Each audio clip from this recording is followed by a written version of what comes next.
मैं सत्कर्म का प्रमाण देने वाली भक्ति हूँ।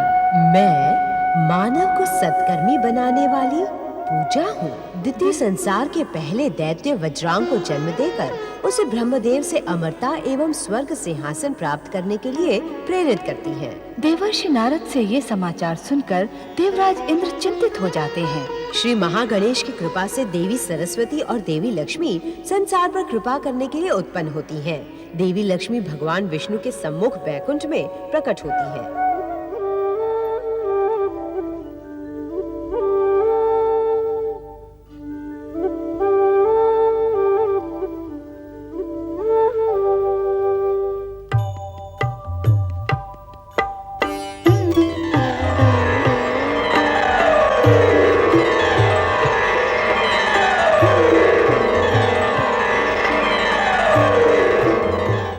जगतपालक जगदीश्वर भगवान श्री हरि विष्णु, मैं आपकी चिर जीवन संगनी सागर कन्या महालक्ष्मी आपकी चरण सेवा में उपस्थित हूँ। हे करुणा के सागर श्री हरि, तनिक अपने कमल नैनों को कष्ट दें और इस चरणदासी पर अपनी कृपा करें।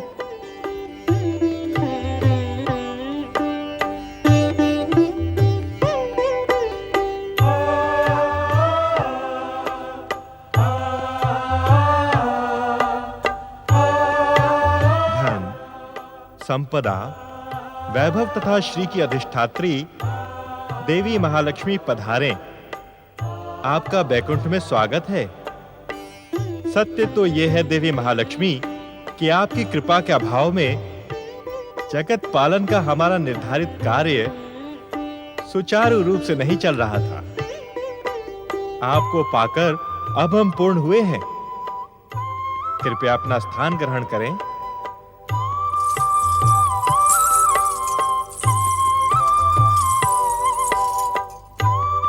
तो मैं हुई हूँ स्वामी। हम दोनों ही पूर्ण हुए हैं देवी लक्ष्मी। पधारें।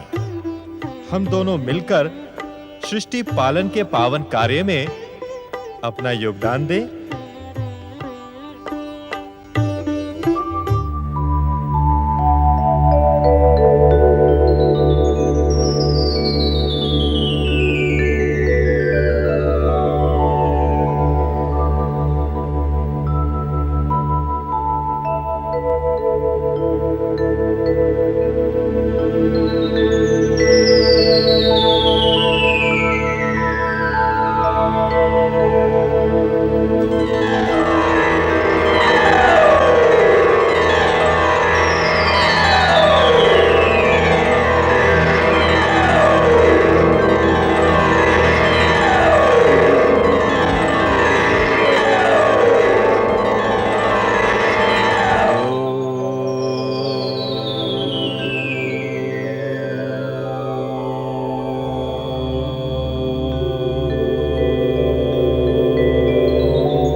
प्रणाम सृष्टि के रचनाकार ब्रह्मदेव।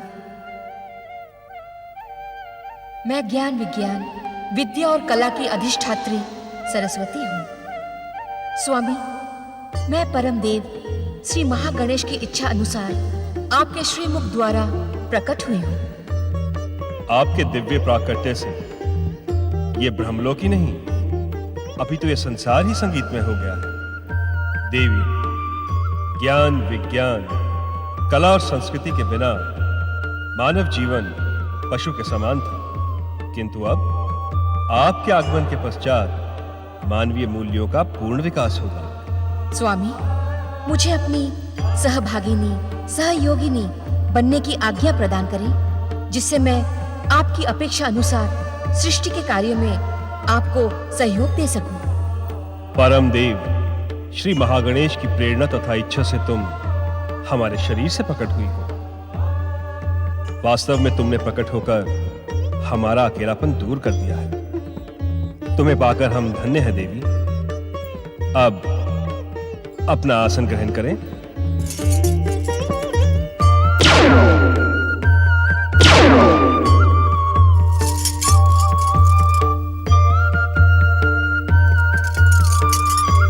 सृष्टि के रचनाकार ब्रह्मदेव का साथ पाकर वास्तव में धन्य तो मैं हुई हूं स्वामी।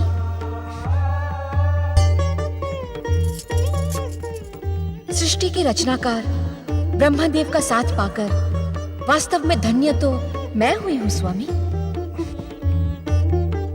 सत्य तो यह है देवी सरस्वती कि हम दोनों ही एक दूसरे को पाकर धन्य हैं। सृष्टि रचना के कार्यों में अब हमें आपका सहयोग मिलने के साथ संसार को अपने विचारों की अभिव्यक्ति का नया माध्यम मिलेगा। अर्थात भाषा को माध्यम बनाकर अपने विचारों को प्रकट करने वाला मानव आज के पश्चात कला और संस्कृति को भी अपने विचारों को प्रकट करने का माध्यम बनाएगा। वीणा को धारण करने के कारण आपको यह संसार वीणा पाणी कहेगा। वाणी की अधिष्ठात्री देवी होने के कारण आपका वाग्देवी नाम सार्थक होगा। आपकी उपस्थिति से ब्रह्मलोक का वातावरण संगीतमय हो गया है। इससे सृष्टि रचना का कार्य अधिक सुगम हो गया है। नारायण नारायण।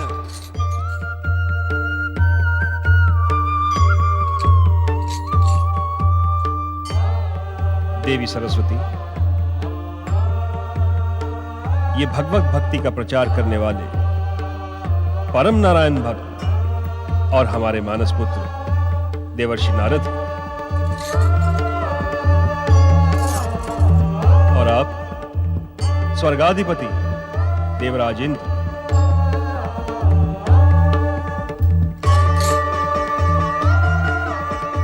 नारद, आज्ञा करें परमपिता। देवी सरस्वती ज्ञान, विज्ञान, विद्या और कला की अधिष्ठात्री देवी है एवं तुम्हारे लिए माता के समान है। तुम्हारी ये वीणा इन्हीं के प्रकट ना होने के कारण ही अब तक मौन थी। अब ये मुखरित हो उठेगी। हमें आप दोनों के ब्रह्मलोक आने का उद्देश्य ज्ञात है। देवराज, देवताओं के ऋषि नारद की सूचना तथा ज्ञान पर संदेह प्रकट करना अनुचित है। मैं क्षमा प्रार्थी हूं परमपिता, किंतु क्या देवराज, दिति पुत्र वज्रांग की तपस्या से भयभीत होने की कोई आवश्यकता नहीं। अर्थात आप उसे वरदान देने नहीं जाएंगे? एक तपस्वी को उसकी तपस्या का प्रतिफल अर्थात वरदान देना हमारा परम पावन कर्तव्य है। नारायण नारायण। अपनी बात तनिक स्पष्ट करें परमपिता।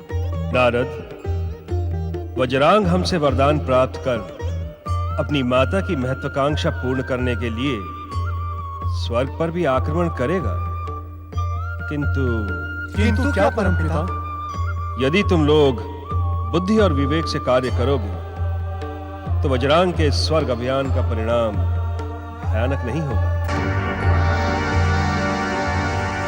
तुम दोनों में पर्याप्त बुद्धि और विवेक है। इस संकट से मुक्ति प्राप्त करने के लिए तुम अपनी माता वाग्देवी की आराधना करो।